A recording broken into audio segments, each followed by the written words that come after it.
ਅਗਲੀ ਖਬਰ ਵੱਲ ਚਲੀਏ। ਅਮਰੀਕਾ ਦੇ ਵਿੱਚ ਨਾਰਥ ਈਸਟ ਦੇ ਵਿੱਚ ਵਿੰਟਰ ਸਟਾਰਮ ਬੜਾ ਸਟਰੋਂਗ ਆਇਆ ਹੋਇਆ, ਜਿਹਦੇ ਨਾਲ 8 ਲੱਖ ਲੋਕ ਹਜੇ ਵੀ ਜਿਹੜੇ ਆ ਸਾਊਥ ਵਾਲਾ ਏਰੀਆ ਆ ਉੱਥੇ ਬਿਨਾਂ ਬਿਜਲੀ ਤੋਂ ਹੈਗੇ ਆ।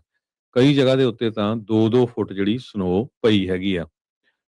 ਲਗਭਗ 100 ਮਿਲੀਅਨ ਲੋਕ ਵਿੰਟਰ ਸਟਾਰਮ ਦੀ ਵਾਰਨਿੰਗ ਦੇ ਅੰਡਰ ਹੈਗੇ ਆ। ਨਿਊ ਮੈਕਸੀਕੋ ਤੋਂ ਲੈ ਕੇ ਮੇਨ ਤਾਈਂ ਕਹਿੰਦੇ ਭਈ 2/3 ਆਫ ਦਾ ਕੰਟਰੀ।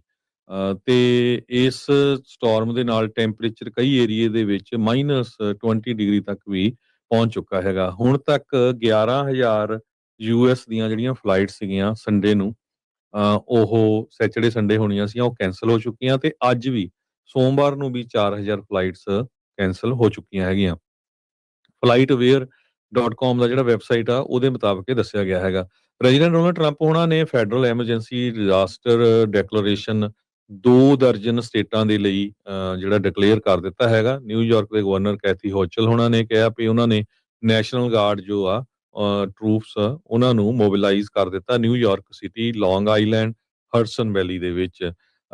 ਤੇ ਇੱਕ ਤਰ੍ਹਾਂ ਦੇ ਨਾਲ ਕਹਿੰਦੇ ਵੀ ਆਰਕਟਿਕ ਸੀਜ ਸਾਡੀਆਂ ਸਟੇਟਸ ਦੇ ਉੱਪਰ ਹੋ ਚੁੱਕਾ ਹੈਗਾ। ਜੋ ਹੋਚਲ ਆ ਉਹਨਾਂ ਨੇ ਦੱਸਿਆ ਵੀ ਬਰੂਟਲ ਆ, ਬੋਨ ਚਿਲਿੰਗ ਤੇ ਵੈਰੀ ਡੇਂਜਰਸ ਹੈਗਾ ਆ। ਸੋ ਇਹਦੀਆਂ ਜਿਹੜੀਆਂ ਫੋਟੋਆਂ ਵੀ ਆ ਰਹੀਆਂ, ਕਲੀਨ ਅਪ ਲੋਕ ਕਰ ਰਹੇ ਆ ਲੋਕਾਂ ਦੇ, ਪਰ ਸਾਰਾ ਕੁਝ ਆਪਾਂ ਸ਼ਟ ਡਾਊਨ ਹੀ ਕਹਿ ਸਕਦੇ ਹੈਗੇ ਆ ਇਹਨਾਂ ਸਟੇਟਾਂ ਦੇ ਵਿੱਚ। ਜੀ, ਬਿਲਕੁਲ। ਅਗਲੀ ਖਬਰ ਵੱਲ ਚਲੀਏ। ਅਮਰੀਕਾ ਦੇ ਵਿੱਚ ਨਾਰਥ ਈਸਟ ਦੇ ਵਿੱਚ ਵਿੰਟਰ ਸਟਾਰਮ ਬੜਾ ਸਟਰੋਂਗ ਆਇਆ ਹੋਇਆ, ਜਿਹਦੇ ਨਾਲ 8 ਲੱਖ ਲੋਕ ਹਜੇ ਵੀ ਜਿਹੜੇ ਆ ਸਾਊਥ ਵਾਲਾ ਏਰੀਆ ਆ ਉੱਥੇ ਬਿਨਾਂ ਬਿਜਲੀ ਤੋਂ ਹੈਗੇ ਆ। ਕਈ ਜਗ੍ਹਾ ਦੇ ਉੱਤੇ ਤਾਂ 2-2 ਫੁੱਟ ਜਿਹੜੀ ਸਨੋ ਪਈ ਹੈਗੀ ਆ। ਲਗਭਗ 100 ਮਿਲੀਅਨ ਲੋਕ ਵਿੰਟਰ ਸਟਾਰਮ ਦੀ ਵਾਰਨਿੰਗ ਦੇ ਅੰਡਰ ਹੈਗੇ ਆ। ਨਿਊ ਮੈਕਸੀਕੋ ਤੋਂ ਲੈ ਕੇ ਮੇਨ ਤਾਈਂ ਕਹਿੰਦੇ ਭਈ 2/3 of the country.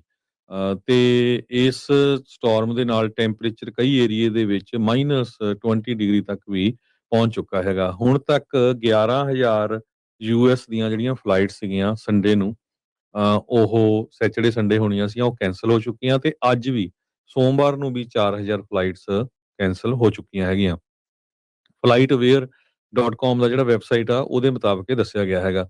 President Donald Trump ਉਹਨਾਂ ਨੇ ਫੈਡਰਲ ਐਮਰਜੈਂਸੀ ਡਿਜ਼ਾਸਟਰ ਡੈਕਲੇਰੇਸ਼ਨ 2 ਦਰਜਨ ਸਟੇਟਾਂ ਦੇ ਲਈ ਜਿਹੜਾ ਡਿਕਲੇਅਰ ਕਰ ਦਿੱਤਾ ਹੈਗਾ। ਨਿਊਯਾਰਕ ਦੇ ਗਵਰਨਰ ਕੈਥੀ ਹੋਚਲ ਉਹਨਾਂ ਨੇ ਕਿਹਾ ਵੀ ਉਹਨਾਂ ਨੇ ਨੈਸ਼ਨਲ ਗਾਰਡ ਜੋ ਆ ਟਰੂਪਸ ਉਹਨਾਂ ਨੂੰ ਮੋਬਿਲਾਈਜ਼ ਕਰ ਦਿੱਤਾ ਨਿਊਯਾਰਕ ਸਿਟੀ, ਲੌਂਗ ਆਈਲੈਂਡ, ਹਡਸਨ ਵੈਲੀ ਦੇ ਵਿੱਚ।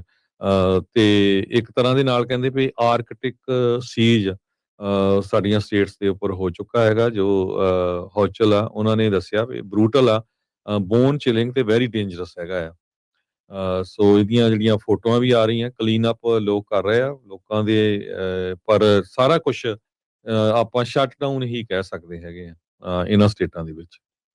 ਜੀ, ਬਿਲਕੁਲ। ਅਗਲੀ ਖਬਰ ਵੱਲ ਚਲੀਏ। ਅਮਰੀਕਾ ਦੇ ਵਿੱਚ ਨਾਰਥ ਈਸਟ ਦੇ ਵਿੱਚ ਵਿੰਟਰ ਸਟਾਰਮ ਬੜਾ ਸਟਰੋਂਗ ਆਇਆ ਹੋਇਆ, ਜਿਹਦੇ ਨਾਲ 8 ਲੱਖ ਲੋਕ ਹਜੇ ਵੀ ਜਿਹੜੇ ਆ ਸਾਊਥ ਵਾਲਾ ਏਰੀਆ ਆ ਉੱਥੇ ਬਿਨਾਂ ਬਿਜਲੀ ਤੋਂ ਹੈਗੇ ਆ। ਕਈ ਜਗ੍ਹਾ ਦੇ ਉੱਤੇ ਤਾਂ 2-2 ਫੁੱਟ ਜਿਹੜੀ ਸਨੋ ਪਈ ਹੈਗੀ ਆ। ਲਗਭਗ 100 ਮਿਲੀਅਨ ਲੋਕ ਵਿੰਟਰ ਸਟਾਰਮ ਦੀ ਵਾਰਨਿੰਗ ਦੇ ਅੰਡਰ ਹੈਗੇ ਆ। ਨਿਊ ਮੈਕਸੀਕੋ ਤੋਂ ਲੈ ਕੇ ਮੇਨ ਤਾਈਂ ਕਹਿੰਦੇ ਭਈ 2/3 ਆਫ ਦਾ ਕੰਟਰੀ। ਤੇ ਇਸ ਸਟਾਰਮ ਦੇ ਨਾਲ ਟੈਂਪਰੇਚਰ ਕਈ ਏਰੀਏ ਦੇ ਵਿੱਚ -20 ਡਿਗਰੀ ਤੱਕ ਵੀ ਪਹੁੰਚ ਚੁੱਕਾ ਹੈਗਾ। ਹੁਣ ਤੱਕ 11,000 ਯੂਐਸ ਦੀਆਂ ਜਿਹੜੀਆਂ ਫਲਾਈਟ ਸੀਗੀਆਂ ਸੰਡੇ ਨੂੰ, ਉਹ ਸੈਚਰਡੇ ਸੰਡੇ ਹੋਣੀਆਂ ਸੀਗੀਆਂ, ਉਹ ਕੈਂਸਲ ਹੋ ਚੁੱਕੀਆਂ ਤੇ ਅੱਜ ਵੀ ਸੋਮਵਾਰ ਨੂੰ ਵੀ 4,000 ਫਲਾਈਟਸ ਕੈਂਸਲ ਹੋ ਚੁੱਕੀਆਂ ਹੈਗੀਆਂ। flightaware.com ਦਾ ਜਿਹੜਾ ਵੈਬਸਾਈਟ ਆ ਉਹਦੇ ਮੁਤਾਬਕ ਇਹ ਦੱਸਿਆ ਗਿਆ ਹੈਗਾ। ਪ੍ਰੈਜ਼ੀਡੈਂਟ ਡੋਨਲਡ ਟਰੰਪ ਉਹਨਾਂ ਨੇ ਫੈਡਰਲ ਐਮਰਜੈਂਸੀ ਡਿਜ਼ਾਸਟਰ ਡੈਕਲੇਰੇਸ਼ਨ 2 ਦਰਜਨ ਸਟੇਟਾਂ ਦੇ ਲਈ ਜਿਹੜਾ ਡਿਕਲੇਅਰ ਕਰ ਦਿੱਤਾ ਹੈਗਾ। ਨਿਊਯਾਰਕ ਦੇ ਗਵਰਨਰ ਕੈਥੀ ਹੋਚਲ ਉਹਨਾਂ ਨੇ ਕਿਹਾ ਵੀ ਉਹਨਾਂ ਨੇ ਨੈਸ਼ਨਲ ਗਾਰਡ ਜੋ ਆ ਟਰੂਪਸ ਉਹਨਾਂ ਨੂੰ ਮੋਬਿਲਾਈਜ਼ ਕਰ ਦਿੱਤਾ ਨਿਊਯਾਰਕ ਸਿਟੀ, ਲੌਂਗ ਆਈਲੈਂਡ, ਹਡਸਨ ਵੈਲੀ ਦੇ ਵਿੱਚ। ਤੇ ਇੱਕ ਤਰ੍ਹਾਂ ਦੇ ਨਾਲ ਕਹਿੰਦੇ ਵੀ ਆਰਕਟਿਕ ਸੀਜ ਸਾਡੀਆਂ ਸਟੇਟਸ ਦੇ ਉੱਪਰ ਹੋ ਚੁੱਕਾ ਹੈਗਾ। ਜੋ ਹੋਚਲ ਆ ਉਹਨਾਂ ਨੇ ਦੱਸਿਆ ਵੀ ਬਰੂਟਲ ਆ, ਬੋਨ ਚਿਲਿੰਗ ਤੇ ਵੈਰੀ ਡੇਂਜਰਸ ਹੈਗਾ ਆ। ਸੋ ਇਹਦੀਆਂ ਜਿਹੜੀਆਂ ਫੋਟੋਆਂ ਵੀ ਆ ਰਹੀਆਂ, ਕਲੀਨ ਅਪ ਲੋਕ ਕਰ ਰਹੇ ਆ ਲੋਕਾਂ ਦੇ, ਪਰ ਸਾਰਾ ਕੁਝ ਆਪਾਂ ਸ਼ਟ ਡਾਊਨ ਹੀ ਕਹਿ ਸਕਦੇ ਹੈਗੇ ਆ ਇਹਨਾਂ ਸਟੇਟਾਂ ਦੇ ਵਿੱਚ।